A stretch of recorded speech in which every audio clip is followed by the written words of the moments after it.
the perceived weakness is actually a superpower. You got to be able to bring the lessons. Your greatest fear, it birthed the method that I now have people use to overcome what I call their brain bully. Our executive coaching, we talk about shifting from the inner critic to the inner coach. How do you coach them to shift? You got to name your brain bully. It's that voice in your head, that inner critic reminding you of all the things that can go wrong, or your voice is shaky and leads to your outcomes. The voice or different things that the voice says? Just the voice. The voice. How do we become a magnetic communicator where what we say, what we do, how we show up, when we walk into a room, people are drawn to you. You got to get out of your head to do that. Mindfulness, the whole practice is to create that little space so that you see, okay, thoughts are happening, but I'm not those thoughts. Do you find executives resist that? The ones I'm working for are craving it. We need to give people a reason to show up and find that purpose. Engagement is like 35%. That's right. It's awful. It's awful. I don't think it's laziness. No, it's not. They don't tell anybody this, but...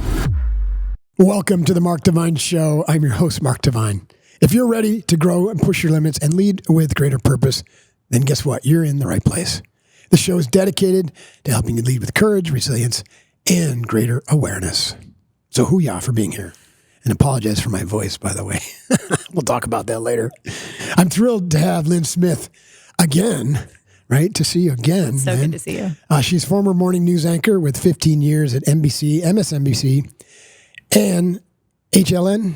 Which is how we know each other 10 years ago when I interviewed you for 8 weeks of Seal The launch Fit. of 8 weeks of Seal Fit. So good to see you. What an incredible time that was. Like, I really appreciate that. It's really fun. And propelled that to a New York Times bestseller. I'll take all the credit for it. You should take all the credit. Now I'll help you do the same for me. I'm going to help you out. She runs now Ryland Media, where she coaches CEOs and leadership teams to become more confident, compelling communicators, and all that through elite media training and her mindset work. She's gotten some incredible programs, Green Room, Confidence Quotient, and Crush It on Video. And she works with kids. I think that's really cool. We're going to talk a lot about that. She hosts a podcast called Stroller Coaster. It's brilliant. And has a new kids book on resilience, inspired by her own journey. Just keep going. So, Lynn, thanks for coming and being here in person. It's great to see you again. It's great to see you too. I can't believe it's been 10 years. 10 years. I know. And this happened really quick too. That's right. Right? All of a sudden it's like that. Was it your agent or someone from your team who reached out? Yeah, I was here and I was, Googling the other day and that segment came up and I thought, right? I've got to see Mark when I'm in LA, when I'm in California. So I'm so glad it coordinated with schedules. Yeah, me too. Me too. So HLN Media. Like a lot has changed. Starting. A lot has changed in 10 years. That's a good place. Yes, media has changed dramatically, hence why I'm not in it anymore. Right. I really saw the writing on the wall for a long time. You got out before it imploded? I got out before it imploded. Yes, I guess that's a good way of putting it. But I think I got out because I no longer felt like I was solving a problem. I felt like I was becoming the problem. How so? And, because the news no longer was giving you rich content where we had really interesting guests and drilled down. 8 weeks of Seal Fit wasn't really interesting. But that's what we were doing. We were doing fun lifestyle stuff, and that stuff changed. We were no longer doing it. We were doing headlines to grab people's attention and get clicks. And obviously, a lot of the difficult news weighs on you, and you're thinking to yourself, I'm not presenting any solutions for the audience. And I got 2 little kids at home. I'm not home in the mornings. Like, is this worth it? And COVID hit. And for a lot of people, we all reassessed what we wanted to do with our life. Mainstream media just went through the floor. Yes. And that's, a lot of people aren't watching the news anymore. And they are trusting voices. Right. They are trusting reliable content. So that still exists. That still exists. And we wanted to find a different way to do it. Podcasting has taken off. That's right. People trust you. They know what they're going to get when they come and listen to this show. And it works. Right. They're not going to trust a 30-minute program that one way or other they might feel is skewed politically. They're frustrated by that. And I don't blame them. How did you develop your communication skills so that you could be an effective anchor, running a morning show like that? Trial and error early on. Early on, I was terrible. I'll be frank. And I had a news director. Did you have any training or was it all JT? I mean, I went to journalism school, but they don't really train you in the on-camera skills because I don't really think a lot of the professors had ever done it themselves. Probably not. Right. So it was really by fire. I was a producer at the Today Show, and they had me be in some of these safety and security segments. So we'd go to the car dealership and see if a man would be charged less than a woman would be, and I'd be the woman. So there was a little bit of like buzz from my executive producer, who finally said, have you ever thought about doing on air? And so they sent me to Hartford, Connecticut for kind of like a mini boot camp, and I was terrible. And the news director said to me, he was like, you are never going to make it to the top 10 markets in this country in at least 10 years. I just want you to be realistic about what you're doing. 2 years later, I was in the number one market. Oh, that's phenomenal. But what was so challenging about it? It's a different skill set. Define the job. Like, what is it like? You look into that camera, right? And Are you reading a script? You're reading a teleprompter, and it sounds like you're reading from the phone book, because it's not natural to read words off of a page and have cadence to it. There's a complete, like, for example, if I'm looking at this and I say, welcome to the Mark Divine Show, I'm your host, Mark Divine. If you take it up a notch and say, welcome to the Mark Divine Show, I'm your host, Mark Divine. That's just energy. It's how you deliver that. And in TV, you have to increase that energy by about 30%. Right. So it feels awkward. So people tend to be like, and I was just bad. So I had to learn and just keep going. And I got a lot of advice from seasoned photographers. You know, Chuck Williams, who was Brian Williams' photographer in Philadelphia when I went there next. He said to me, he was like, Lynn, you've got all the ingredients to bake a great cake. You just have to figure out how to put them together. And what it's going to taste like at the end. Exactly. And at the end, it's got to be you. Right. Because the worst, you've watched this in news, right? Somebody's showing up and they're trying to sound like Brian Williams. And you're just like, oh my gosh, I don't even know who this person is. So you have to have your own authenticity, your own personality. And eventually I developed that, but it took me a good 10, 15 years. You have to like earn the right to do non-scripted work. Like when we did our stuff, it was all non-scripted. It was all non-scripted, yeah. Which is fun. And, you know, you could be more spontaneous and go with the flow, so to speak. Sure. They're not just going to put anybody in that role, though. I could do that because it was my own show. So the producers would come to me and they'd say, okay, what do you want to do stuff on? I said, fitness, because I love fitness. So they'd come back and say, hey, Mark Divine, he's great. We've got to do a segment on this. I'm like, I'm all in. We're going to be in the gym. Yeah. We'll just be talking. He'll give us great tips. Work. Totally. That was a lot of fun. It was a lot of fun. I wanted to keep training, but, you know, you only had like 8 minutes. Or something, right? Exactly. I think the segment's like 4 minutes long, but it turned out great. So when you coach people, like, how do you build that confidence? How do you help people build confidence to even stare at a camera and project their energy into it? It was so interesting, Mark. When I started working with executives, I just assumed that the tactical things that helped me, like here's how you talk in sound bites, here's how you drill down your messaging, here's how to project some confident energy. The skills. The tactical stuff wouldn't land. Really? It just wouldn't land. Everything would stay the same. And I realized it's because we were treating the symptom, we weren't treating the disease. Right. And we discovered what the disease was when I would ask them one simple question. I would say, what are you afraid of? It's so simple, right? But they were going on Bloomberg or CNBC, and I'd say, what are you afraid of? I'm like, well, what if I say the wrong thing in the stock failure? A version of a fear of failure was the answer 100% of the time, except for narcissists and sociopaths, because they are not worried about that kind of stuff. So their brains wired differently. But for any normal person, you have this fear that people aren't going to like you, that they're going to judge you, that they're not going to understand what you had to say. So you hold yourself back. And what we realized is how costly it is. There's actually a report that was $1.2 trillion is lost because of ineffective communication in U.S. businesses. Can you imagine that? $1.2 trillion. It's a Harris poll. How could they possibly done for Grammarly? That? Done for Grammarly. They spoke to over 1,000 businesses and found out what it was their stickiest points. And communication was it. And it was all based on fear. Mm-hmm. And so if we could treat the fear by giving them the methodology that I use to overcome my own fears in television and on stage. I used to have a really crippling fear of public speaking, which nobody expected. Because they're like, wait, you speak to the public for a living? By the way, that's pretty common, isn't that? It's like, totally common. Fear of public speaking is greater than the fear of death. Yeah, but everyone assumes because you're a news anchor, you're not going to be afraid of that yourself. Right. But the reality is I had the camera as my crutch. I was staring at a camera. I wasn't staring at people's faces. Right. And when you're out there, you do public speaking. Real feedback. Yeah, you're looking down, someone's looking at their phone and you're like, wait, is this not interesting? The worst. You're like, hey, hello, I'm over here. Oh my gosh, now I show up at public speaking. I'm in the front row and I got the biggest smile and I'm like giving them the thumbs up because I know how hard it is. And I had to push through that fear and develop a way for me to overcome it. So I started teaching them that methodology. When I saw it worked, I was like, well, we've got to start bringing this to the masses. That's interesting.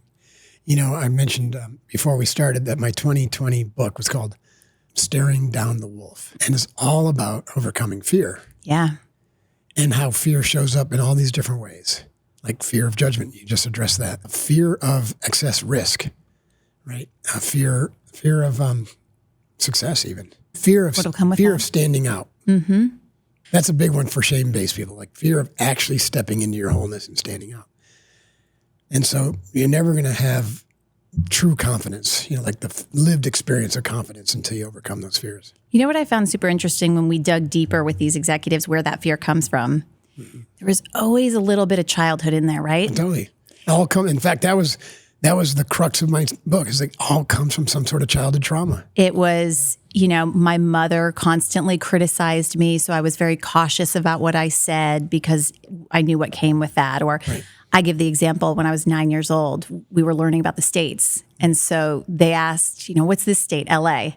And I confidently raised my hand and I was like, Los Angeles. Right? I can handle the laugh now. But when you're a kid, you learn speaking up comes with consequences. Right. And you sort of start to pull back because everyone laughed and they were like, Lynn, it's Louisiana.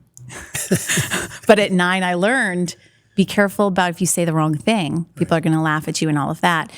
Once we really brought the awareness around that, I could introduce the concept of external validation versus internal validation. And think about it, right? Billion-dollar platforms are built on external validation. How many likes did I get? How many comments did I get? Our entire economy is built on external validation. But when we shift to internal, we'll fail 100% of the time on external because we'll never get enough likes on our Instagram post for it to satisfy whatever ego piece of it we're looking for. Internal validation, I have seen this work. I know the transformation. Right. All of those types of reframing of thoughts is what's so darn key. That's right. Because our thoughts become our decisions and outcomes, come from those thoughts and decisions and actions that we make. Right. That's where our outcomes come from. Right. So if we shift the thought, we shift the outcome. Right. And that's what mental toughness is. But aren't you amazed how challenging that is for so many people? And I think it's because we don't learn resilience at a young age. That's right. And it requires a complete reorientation of how you use your mind and how you perceive reality. Because we're trained to look outward, right? For, like you said, evidence that the way that we believe the world is that way. And so we actually receive the feedback that we're expecting, right? And so we're trained also to compare ourselves because we're a hierarchical economic system, I guess. It's all prehistoric code. It is. I had to dig into it. Multi-generational. So yes. I call it the background of obviousness. It's so in the background, it's not obvious to you, but it's obvious to others who are trained to see it. Like that's right. You can see a narcissist a mile away, probably. That's right. But if you're a narcissist, you can see it you can see it ever, right? Because it's part of your background of obviousness. So all successful people, not all, but most successful people in our culture trade connection for performance. And that connection is with themselves first, right? And so to have an inner kind of orientation, you have to be connected with yourself. You have to become self-aware, which means you just got to put your attention here, not out there all the time. You have to shift and that perfection takes practice. Into connection. I like that, yeah. The goal for so many people is like, I just want it to be perfect. Mm-hmm. So you over-script yourself, and then you read the script, and it's so robotic. Or you under-script, and you just wing it because you're so terrified at not being perfect that you're like, okay, just pray for something happen. Pray and spray. And then it's terrible. But I call it the Goldilocks effect, the just right amount to do something when you're not living in a place of fear or perfectionism. And I am a recovering perfectionist. I totally understand where that comes from personally for myself. I don't know about for others, but for myself, what are we taught when we're kids? Get great grades, get first place. I'm now the mom of a 9 and 6-year-old, and I'm at 9-year-old soccer. And it's crazy. The pressure cooker for that problem. Pressure cooker. They're screaming at their kids. And I mean, imagine they're just trying to play the game and have fun, but you're ingrained to believe that your worth is tied to your outcomes and your successes. Right. So are we shocked that when everyone's showing up in the boardroom, they're paralyzed by perfectionism? Yeah. But when they let that go, that's when connection happens. How do you guide them there? I mean, I've got my process, for developing self-awareness. I'm curious, like, how do you, in a coaching relationship, I imagine you're not like doing deep immersive, like Navy SEAL type training like I am. Right? And so it's almost easier for me. I would have much better muscles if I was doing that. I can beat them up a little and force them to do this type of stuff, and they trust me. But how do you get people to shift from outer to inner? You just nailed it, trust, right? You gain the trust through how far you can push them. Right. I gain the trust in that first session. We work through what I call their zone of greatness. Okay. And there's just a series of very intentional questions I walk them through that allows them to discover their own sense of greatness. And that's when they're starting to understand how to weave that into their communications. And they're feeling really great. Their unique story. Unique ability, according to Dan Sullivan. What's different about them than 90% of everyone else, because everyone's doing the same thing. Right. So once they get that confidence and they start sharing some of these things, there's that trust, and we can dig into, well, do you help them concoct a story for that? Yeah, we call it the executive brand story. Yeah, because that's what everyone responds to now when it comes to executives. They're no longer just looking for somebody in the C-suite to talk down on brand them. idea. It's like you got to have architecture story. That's right. How do you do that? What's the architecture? So we walk them through sort of what they do, how they do it, who they do it for, why they do it. And those questions develop what it is in addition to that zone of greatness, because the zone of greatness has to be woven into their communications. Right. And I'll ask them the questions and say, have you ever shared that story with anyone? That's so incredible. And they're like, no, actually, you're the first person I've told. And I'm thinking to myself, you've had 40 years in the C-suite and you've never shared that story. That's my buy-in to you. Yeah. I have to share this with you because I'm friends with this guy named Bo Eason. He's a former NFL guy who then became a playwright and did a one-man play called The Runt of the Litter, because he was like the short guy. Nice, yeah. He became the top defensive back, I think. I think it was the Cowboys. And he played it on Broadway. Anyways, then he parlayed that into a career coaching people. Mm-hmm. And it's all about developing your story. And what I learned from him is if you can lead with the most vulnerable thing, even a CEO, lead with the most vulnerable thing, you're going to gain immediate trust. But why is that part of your prescription? Why haven't they ever shared that story? Because they're afraid of seeming weak. They're afraid of looking weak, right? They're afraid of looking weak. And we know there's evidence now. I mean, if Brene Brown has done anything for the word vulnerable, it's been to show you that it can be your superpower instead of your liability. Right. And what do CEOs respond to? Anything that will increase their value, not just monetarily, but their value to their company. And CEOs understand now the game's changed. You have to be a visible CEO. You have to be front and center. And I've had this part of the company brand and be the company brand, be the spokesperson, so to speak. But I've had a lot of comms teams that said to me, he or she really struggles with getting out there. They want to be behind the scenes. And I'm like, it's a non-negotiable in 2025. You have to be a visible CEO or else your company's invisible. It's without a leader. That's fascinating. Like, see how valuable your training Thank you. is right now. I think that the thing that I wanted to bring to it was, as a news anchor, right? I've got a team, but I can't seem scared or weak to that team in my head before I left, because it's like the flight attendant freaking out on the plane. Yeah. No, you got to walk your talk. Right. Got to lead by example. Guys, we're good. The ratings are down, but it's okay. We're going to bounce back. And I go into my office. I'm like, the ratings are down. Oh my gosh, I'm freaking out. How are we going to do this? You need an external partner. You know this as a coach. Mm-hmm. Someone that's not on your team, somebody that's not going to leave and go to the head of comms and be like, listen, the CEO is freaking out. We should be thinking about a backup plan. An external partner that can be a safe space to be like, listen, you need to say out loud what it is you perceive to be your weaknesses, because then I can either give you tactical ways to fix it, like you talk too fast or you ramble. I have strategies for that. Or I give you a mindset shift. So I had a leader of $1 billion company say, I feel like it's a weakness that I come from the tech sector and this is the X sector and it's not about tech. And I was like, has it ever proven to harm the company that you're from that? No. Has it ever proven to really be beneficial for the company because you bring a different perspective? Actually, now that you say that, all the time. Right. And it's just a mindset shift that you prompt them to realize, to say, oh, wait, this weakness, that's why I call it a perceived weakness, not an actual weakness. The perceived weakness is actually a superpower. I need to lean into that. I need to start talking about my tech background rather than hiding from it. Interesting. And then they're leaning into their stories in ways that they haven't. It's not just about going up there and being like, I screwed up, I suck at this. That's not the vulnerability we're talking about. We're talking about... You got to be able to bring the lessons. That's right. And the insights and how it made you stronger and better and worthy of their trust. And I try and talk the talk myself. You know, I used to, we were talking about this before the show, have a crippling fear of public speaking, which nobody expected from me because I was speaking to the public for a living. But I had my camera, I had my microphone, I didn't have to see anyone's faces.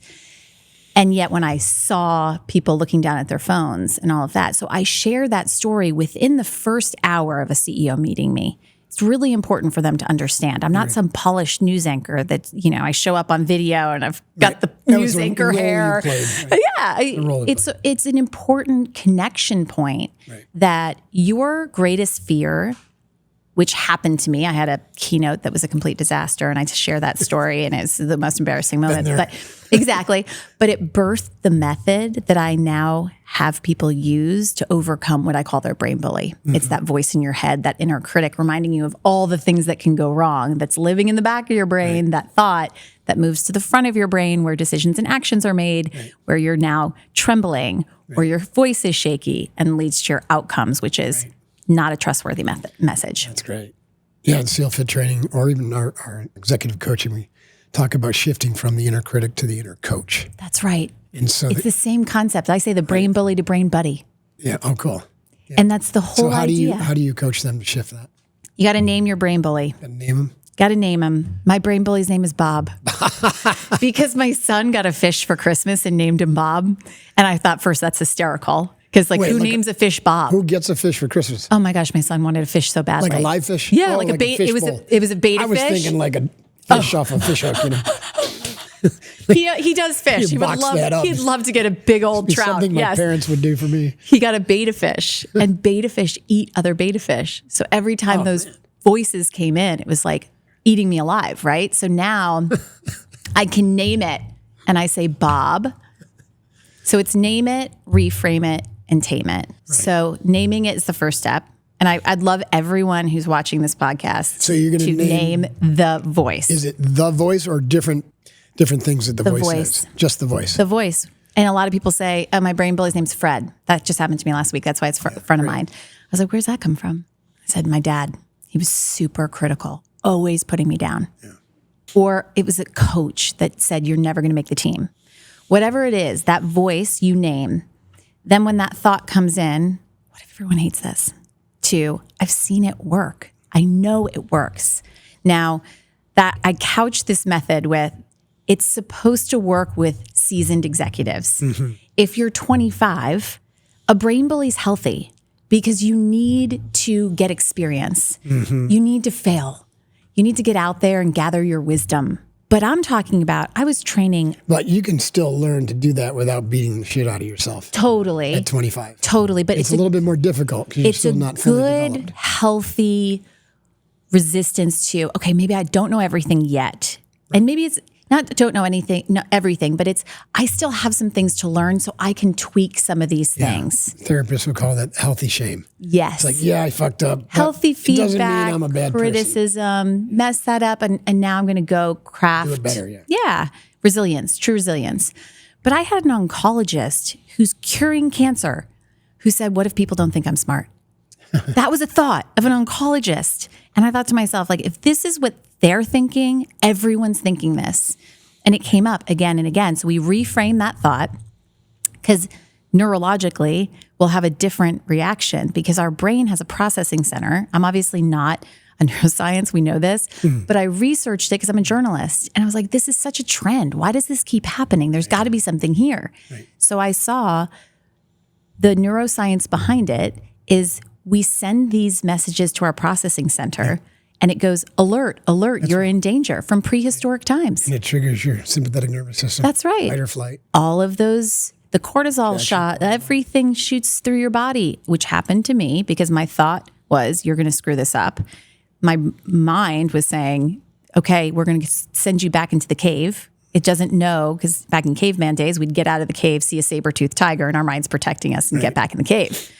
It doesn't know that our keynote's not a saber-toothed tiger. So if we reframe that thought, our processing center goes from alert to, heck yeah, get out there. And the brain buddy shows up and leads to our outcomes, which is magnetic communication. And that's what I get them to is, how do we become a magnetic communicator where what we say, what we do, how we show up, when we walk into a room, people are drawn to you. They lean in. They want to hear what you have to say. And that doesn't come from operating through fear. It comes from operating from a place of service to your audience. Right. I agree with that. How do we serve our audience with our message? You make it about them, right?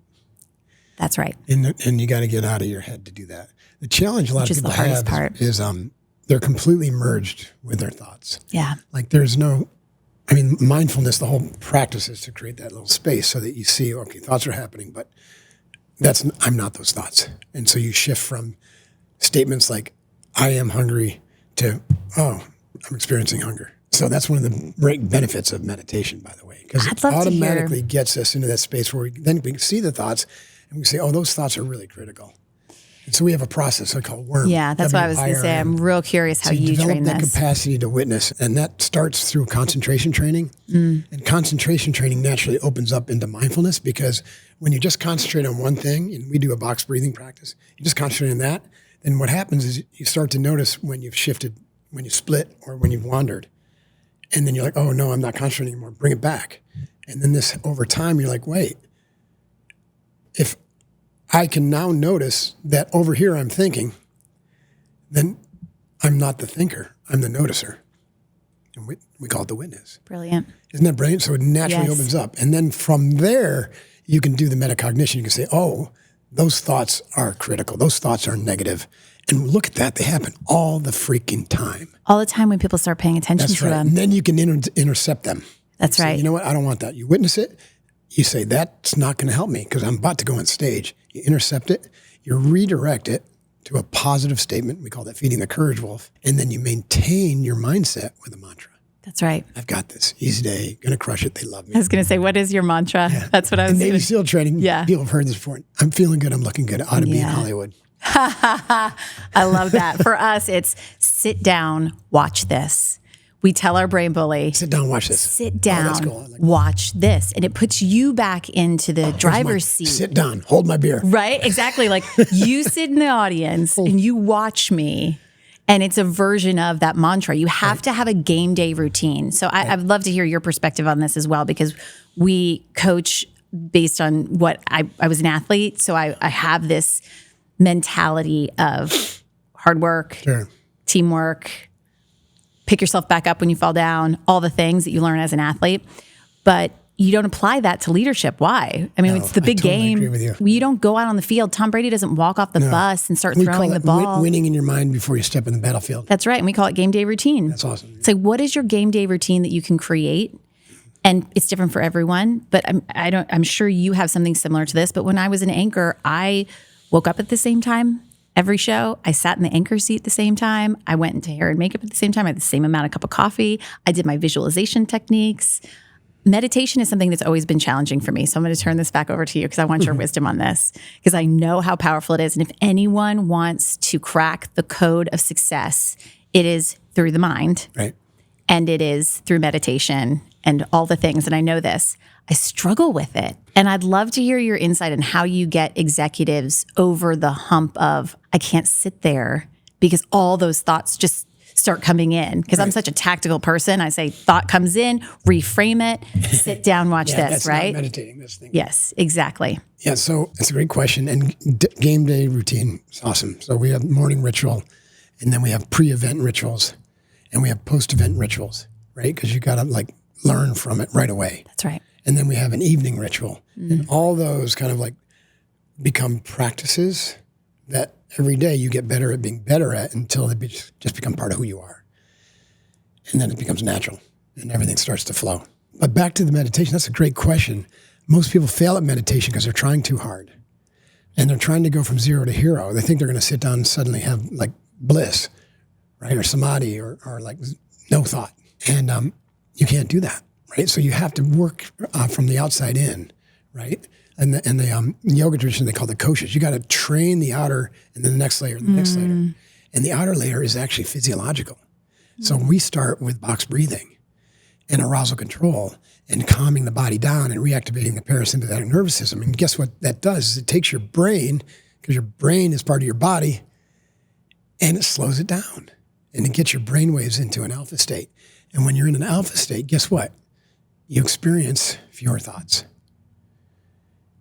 And then you can begin to work with that. And so then the second step is to take that brain that's in alpha state and to narrow the concentration, narrow its focus to just one thing. I love that. And you're still doing something, right? But it's easier just to focus on one thing than it is to try not to focus on thinking. And so you focus on one thing. We say focus on the box breathing pattern.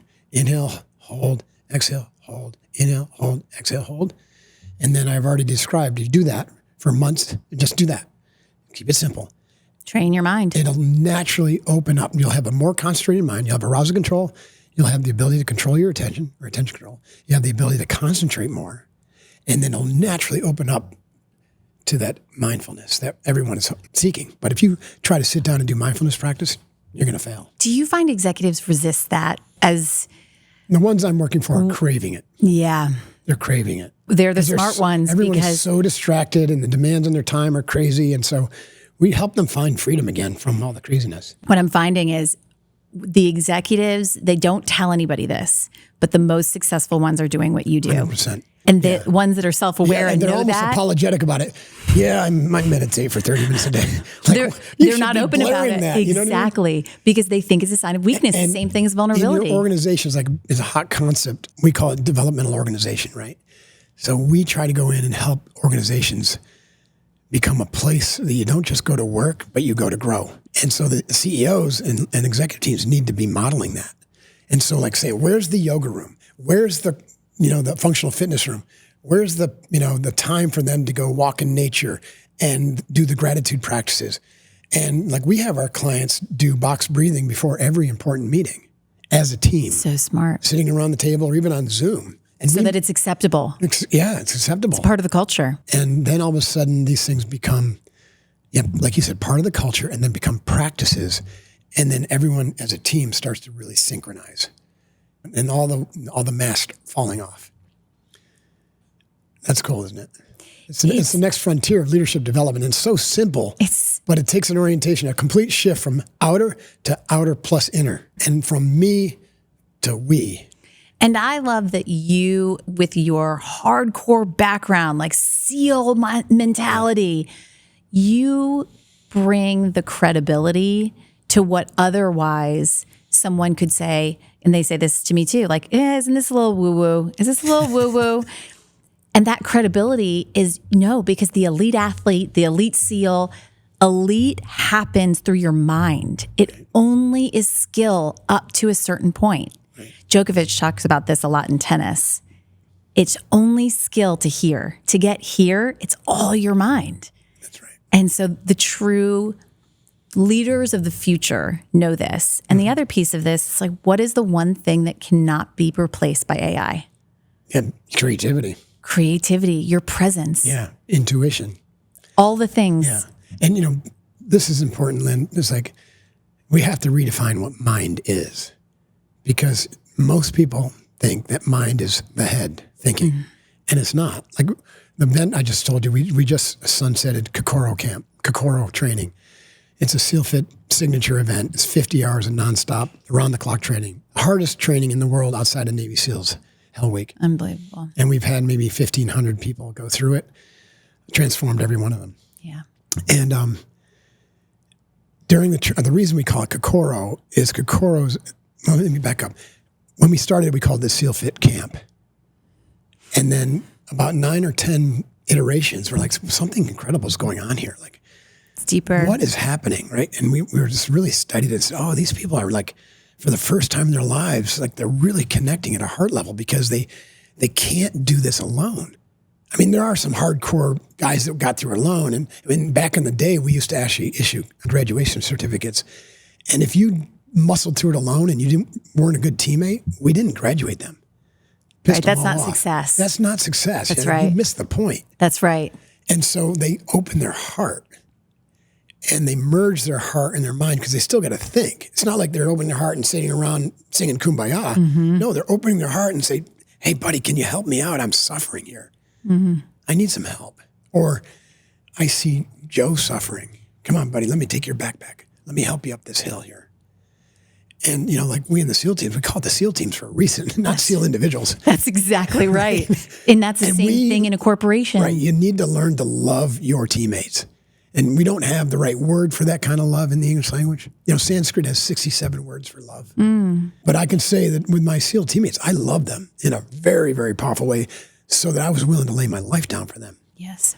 Now, you don't necessarily have to do that in corporate America, but you need to develop such a deep respect and a type of love for your team in order to get the type of results that we can that are going to allow us to navigate the AI. So it's not an individual's creativity, it's the team's creativity, which is going to be 20 times more powerful than an individual's. And also, don't you think, because now we need to give people a reason to show up at work and find that purpose also at work. They should be excited to go to work. That's right. Yeah, and it's worse with Gen Z right now, or Gen X, or whatever it is. Gen Z, because I think many of them say, I have to have purpose in order for me to put my time towards something, which I respect. I don't think it's laziness. No, it's not. It's just that they can't find the place where they can find that purpose because they don't have leaders in certain places that are following that. They're not following that mindset. Back to your job, right? If you can help these leaders kind of really understand their role better, right, as the brand, as the voice, and to embody that and to demonstrate it through their actions and words, then obviously, you know, suddenly the whole company, like the vision and the story of the company starts to shift. And because it's being spoken through the executive team or the leader. And then the future employees are going to be like, wow, look at that. He's embodying the values of this company. This company stands for good. A lot of these companies are actually now repositioning themselves to have a real world social impact, not just profit. And that's where Gen Z is going to want to work. That's right. But there's also value in it when it comes to profit. I was talking to you about the poll done by Harris for Grammarly, the 2024 State of Communication Report. $1.2 trillion lost, but also 91% of people don't think their leaders are good communicators. That's amazing. Really? Isn't that amazing? And discouraging too, because these leaders probably work really hard to try and do, they don't want to be bad communicators. Right. But it's like communication trading, quote unquote, right? It's probably similar, like don't talk with your hands, sit up straight, make sure you hit this point. It's very tactical. And until you get to the underbelly of the disease, not the symptom, but the disease is when you start seeing the transformation. Well, you know, it's interesting because you wrote a children's book. Just keep going, which is awesome. Got it right here. Thank you. I love the cover. Look at that little guy. The illustrator's amazing. Little mouse. When you're working with CEOs, you actually have to work with their inner child. Yes. And so now you're doing a full circle and actually working with future CEOs who are still kids, so you don't have to work with the inner child later on. I was like, if we learned this in classrooms, we wouldn't have to be learning this in boardrooms. Totally. Because it was rooted in childhood. We are trained to be perfectionists. We have to be great at everything. We have to get great grades. We have to behave. What we don't tell children is what happens when a kid's not nice to you at school. What happens when I'm frustrated because I'm afraid that I'm going to fail at something? I had my son say this to me. He's 9. He's like, well, what if I don't make the team? Like, of course, that's the human instinct. What if I fail? And the parent's response to that question defines how they turn into adults. So Sarah Blakely talks about how her father used to say at the dinner table, what'd you fail at today? Oh, wow. That's and so cool. It gave her this healthy encouragement towards failure. And that led her to get told no 100 million times before she got her yes for Spanx. Right. She could have stopped, but she just kept going. And that's where those 3 words come from. Whether you fail at a keynote, which I've done, whether you fail in television, which I've done, when you just keep going, you get to that destination of the version of success. Right. And it's simple, but it's something I saw my children struggling with. And then it was something I saw CEOs of Fortune 500 companies struggling with. And I thought, if we could turn this simple message into something that spoke to little ones, and then they build their resilience or their courage toolkit, as we call it. Right. We have a workbook that goes along with it. We give them a courage toolkit so they understand words like brave, fear, failure. Do you know at 9 what failure is until you have a conversation around it? You don't. We don't have those. I didn't have those conversations in my 1980s home. My dad wasn't coming home from work and being like, "Kid, what'd you fail at today?" Right? My dad was coming home and cracking a beer. Right, except mine was a scotch. And it was like, how was school today? It's great. Did you get good grades? Yep, Dad, I'm getting good grades. Everything's good. Okay, you're on track. All right, and I was an A student. Cut the lawn now. Right, exactly. I did make $20 for cutting the lawn, and I was like, I thought I was a millionaire. But yes, I came from a father who is an immigrant. He came to this country when he was 5. He was told when he was graduating high school that he wasn't smart enough to go to college. Wow. And he should become a carpenter like his father, and he didn't listen. And that was an early indicator to me of what's possible when you resist rejection. He didn't ever have that conversation with me.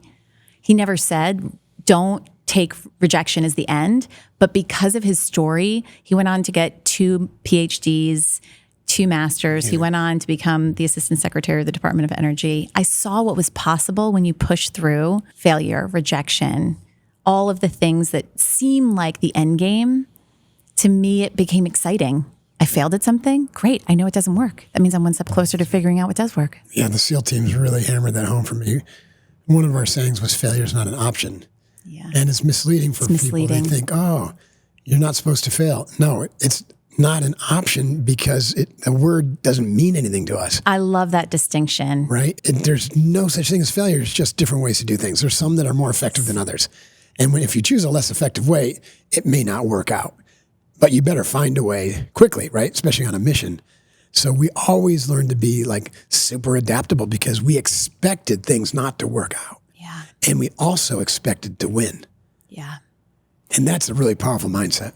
We talked about this a little bit on how you train people, and that in the back of your brain, your reticular activating system, if you think, I'm going to fail, your brain finds all sorts of reasons. Of the reasons. It's why when you're buying a white car, all of a sudden you see white cars everywhere. It's what our brain is designed to do. That's right. So if you don't control those thoughts, you will be searching for all the reasons that failure is going to come to you. I'm also really big on energy and how you increase your frequency when you walk into a room. Yeah. And just helping executives be aware of that reality, that energy can be manipulated. That's right. And that we can increase, or when we have it decreased, our audience is meeting us there. So if we're walking into a room and we're like, when I walked in today, if I would have been like, hey, Mark, hey, that would have set the stage for the entire day. A lot of traffic. Exactly. Like your mind would have never changed that opinion. You know what I do, how I do that? Tell me. Okay, so I got it from a really powerful meditation, right? And it's called the no head meditation. So imagine yourself not having a head. Then everything is your mind. The world is your mind. And so when I walk into a room full of people, I'm like, this is my mind. These people are in my mind. So I get to choose and direct the energy and the outcome and their attention. And I started doing this like 5 years ago, and I've never had a speech where everyone was just glued. Magnetic. Every word I say, because that's my intention for them, and they're in my mind. And actually, it's a very spiritual principle because everything is just consciousness, and we are like points of perception in consciousness.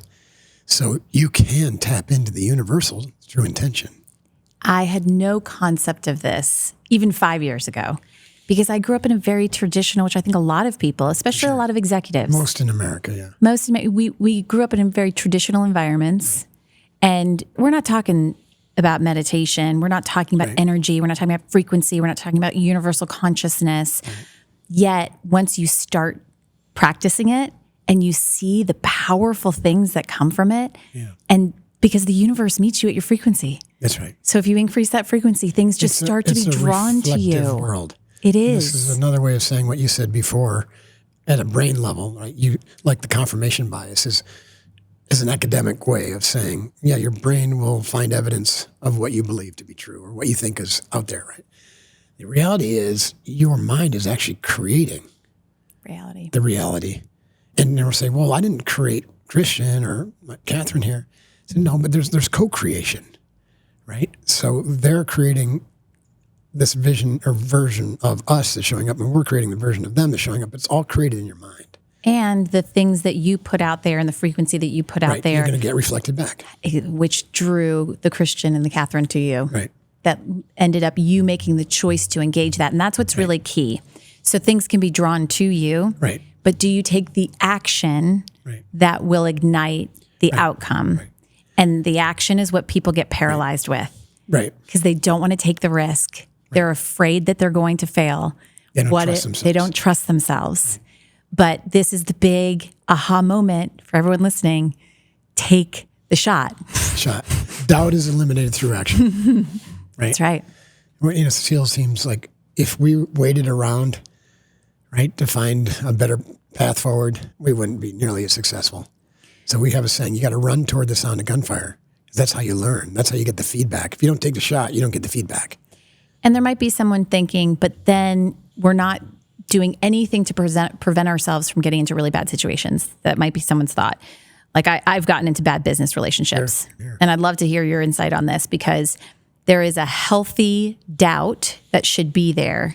And I always make really difficult decisions, big decisions on investments or anything that I'm going to be doing in business and even in personal life.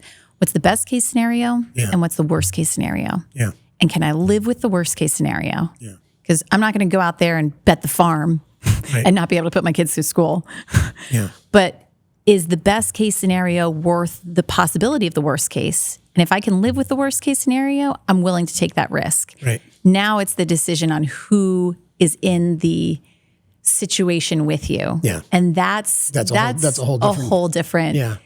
So you're talking about like a good decision filters. The primary principle is if it's not a hell yes, it's a no. And I can't tell you how many times I've done things that weren't really a hell yes. They really were a maybe, but I did it anyways. And almost every time it was a mistake. You're like, probably shouldn't do this. I mean, I had a really... It seems like a good idea at the time. You can convince yourself. So you got to... So that's like the primary principle. If it's not a hell yes, it's a no. But then you say, well, how do you know if it's a hell yes? Yeah. And we have a model called fits. You got to make sure it fits. So F is, does it fit my mission? Back to your does it fit my unique genius? And whether it's a company or me as a person or it's a team. And if the answer is yes, okay, now you're getting closer. And then the second was, how important is this? That's the I. And this can be relative to other potential hell yeses because you can't do them all. You should only work on one major initiative at a time. And you might find that there's some other that's close to a hell yes that's more important. So good. Take this off the table, focus on that. And then the T in fits is the timing right? You've done things that you weren't ready for, and you've done things that were past their time. So have I. Yeah. Is the timing right? And then the fourth, the S, is the doozy. Is it simple? Because the brain loves to complexify things. And I love to complicate things. And so I have to ask myself, is this simple? And a lot of times it's not simple. And I'll say, you know what? This is still a hell yes, but it's not simple. So maybe I can chunk it down. Maybe there's something else that is my goal that will lead me to this because I'm not ready for that. So in reality, the timing wasn't right because it wasn't simple. There were too many components that I had to pull together beforehand. So let me work on some of those. I absolutely love this because it addresses the big middle piece to best and worst case scenario. Right. What about everything else in the middle? Everything in the middle, yeah. The timing, and the best and worst maybe is the first thing that you would ask to get after to. Is this a hell yes? we ready for hell yes? Yeah. Are we ready to even say, is this a hell yes? Yeah. I love that, Mark. So good. The book is coming out. Just keep going. Is it? So it's on pre-order now, okay. And it comes out September 30th. And, one of the things that we keep hearing from booksellers and librarians that are reading this book is children need this message now more than ever because they are being introduced to so many things so much earlier than we ever could conceive when we were their age. I know, and these kids like are getting cell phones at like 5 years old. I'm old school, no iPads and no phones till you're 15. Yeah. And it's because of my time in the news where we were reporting on the effects of iPads about 10 years after we really introduced them, which I actually remember sitting on set at WNBC next to Chuck Scarborough, who's like there forever, announcing Apple's iPad. And I turned to him and I was like, iPad, that's such a weird name for it. Little did I know it would transform how our children operate. Their brains are changing as a result of it. And we saw the signs early on. And so our children are being exposed to things so early. And if we were able to teach them these leadership skills earlier on, they would have such a greater piece of confidence walking into that world saying, yeah, it's okay. If I fail, I will figure it out. Yeah. Is there any way you can create an app and gamify it for them? Gosh, I would love to. Do you have a business partner that could teach me how to do that? No, I don't. No, we have the Courage Toolkit, and that's the first step, right? Because the intention of this is as much for the parents as it is for the kids. That's right. To help them dialogue with the kids. Exactly, because I answered the question for my son, what if I don't make the team?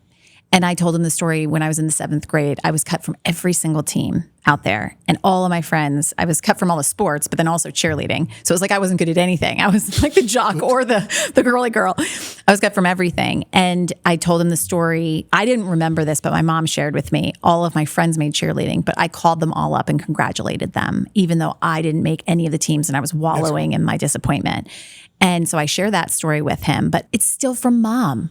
And so now my 6-year-old, when he reads it, and I see him get off the bed when I'm reading it to him, and he's jumping up and down because Rabbit interacts with Mouse in the book in one place, and Mouse is really overwhelmed. And he's like, have you tried just jumping up and down? Because the physical treatments of anxiety and fear. Right. Yes. And it stimulates that blood flow in their body. Right. So it also was a dialogue tool for parents to be able to start having these conversations. And then also maybe just a little reminder for them, because I needed it. Jump up and down yourself. No, just keep going. Yeah, just keep going. In this time in this world where everything feels like you want to just hide under a rock. Right? Am I alone in this? No, you're not alone. I just want to go. I've wanted to run away a few times. To the moon. With a bottle of wine and just hang. Just one? And a case on auto ship. How much wine we can get on SpaceX. On auto ship. And instead, can we start adopting this? And it's where the 3 words came from. I was in a really hard time in my life in my 30s. And I had a friend that just texted me, just keep going. Yeah. And it started to be a cornerstone of things in my career, in my relationships, in motherhood, when I became a mom. Gosh, do we need just keep going when we become moms and parents? I had one of my friends who's expecting the husband in the expecting scenario. And he was like, thanks for the reminder. I was like, you're going to need it in a couple of months, because some days you have to just wake up and put one foot in front of the other. You can't quit. You can't. And it's not even you can't quit.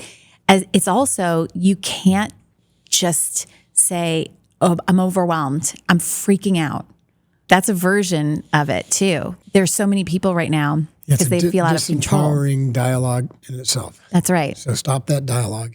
Just keep going. That's right. Talk to yourself in a powerful way. That's right. And that's where you get to the destination. Whether you're a CEO or a kid, this words of wisdom. And I say that to my clients too when we're doing a mock interview, right? So I turn into Anchor Lynn before they're going on TV and I interview them and they stop. And they say, wait, can I just do it again? I was like, no. You have to keep going. You can't stop, because in live television, you can't. Yeah. Even though this is a mock, just keep going. And that's when I tell them to get on TV. What if I start stumbling? Just keep going. Mm-hmm. You just have to, you cannot stop. And so that mentality ripples throughout every part of our life. Right. And if we can understand resilience, you know this better than anyone. Resilience is like that superpower. It's like the kryptonite to so many challenges in our life. For sure. So why aren't we teaching it? Well, you there are. should be an entire class. Yes. Yes. You should be doing this in like 5th grade classrooms. I think there should be a version of SEAL We're working on Unbeatable Mind for Yes. students, but it's more for college students right now. That would be exactly for college students who their parents surely aren't teaching them that. So an Unbeatable Mind version for college, but also for younger ones. 5th graders, like 4th graders. That's the time that they're, and even earlier, like 3rd grade, because when you look at really the mind is molded most by 7. Yeah. So I even think that you should have a kindergarten cop version That's funny. of Unbeatable Mind. And you just go in there and you give them the really basic principles and then give them the fitness piece of it too. I think this is probably the best way to do it, through the Thank parents. you. It's what happens at home. That's really important. Everything. It's the conversations we have with kids. They're just absorbing every word. And Get the I parents to sit down struggled. and read a book like that is powerful. I struggled because I was using too many big words. My mom's like, he doesn't understand what you're talking about. I'm like trying to give him a TED talk because I'm trying to motivate him. And she's like, Lynn, he's not a CEO. I'm like, okay, right. Let me try it with animals. Let me try it with a bird that's flying through and saying, just keep going. Going. Lynn, where can people find you? On social media or websites or stuff like that? I'm on all the socials with just Lynn Smith TV and then at lynnsmith.com. Lynn Smith. And it's SMITH. Yes, and it's justkeepgoingbook.com where you can pre-order it now. All right.